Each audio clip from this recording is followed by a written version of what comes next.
जगन्नाथपुरी की पावन धरती पर एक ऐसी अनन्य भक्त हुई जिन्हें आज दुनिया कर्माबाई के नाम से जानती है। लेकिन क्या आप जानते हैं कि उनका असली नाम करारा देवी था। भगवान जगन्नाथ से इतना अगाध प्रेम करती थीं कि उनका पूरा जीवन ही प्रभु की सेवा बन गया था। एक बार जब करारा देवी जगन्नाथपुरी की रथ यात्रा में सम्मिलित हुई तो उन्होंने रथ पर विराजमान प्रभु के दर्शन किए। उनके पास स्वयं के भी एक छोटे से विग्रह थे।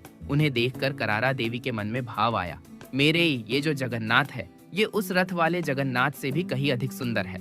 एक सच्चे भक्त का भाव ऐसा ही होना चाहिए। उसे अपने आराध्य से बढ़कर सुंदर और प्रिय कोई नहीं लगता। तब साक्षात जगन्नाथ जी ने उनके हृदय में कहा, प्रिय भक्त, मैं और वो एक ही है। हम दो नहीं बल्कि एक ही है। करारा देवी प्रतिदिन सुबह उठते ही सबसे पहले अपने प्रभु के लिए खिचड़ी बनाना शुरू कर देती थी। उनके लिए प्रेम ही सबसे बड़ा नियम था। लेकिन एक दिन एक दक्षिण भारतीय साधु ने यह देखा। उन्होंने करारा देवी से कहा, माता, आप तो बिना स्नान किए बिना रसोई साफ किए ही प्रभु का भोग बनाने लगती है। हमारे यहाँ दक्षिण में तो विग्रह सेवा के कड़े नियम है। आपको पहले शुचि और स्नान करना चाहिए, फिर रसोई में प्रवेश करना चाहिए। करारा देवी भोली थीं। उन्होंने साधु की बात मान ली। अगले दिन से वे सुबह उठकर पहले स्नान करने लगी, फिर रसोई साफ करने लगी और फिर सब्जी काटने लगी। इधर मंदिर के कपाट खुलने का समय हो गया। पुजारी भोग लगाने के लिए घंटी बजाने लगे। जगन्नाथ जी तो रोज करारा देवी के घर खिचड़ी पाने जाते थे। उस दिन जब प्रभु वहाँ पहुँचे तो देखा कि माता तो अभी स्नान सफाई में ही लगी है। देरी होते देख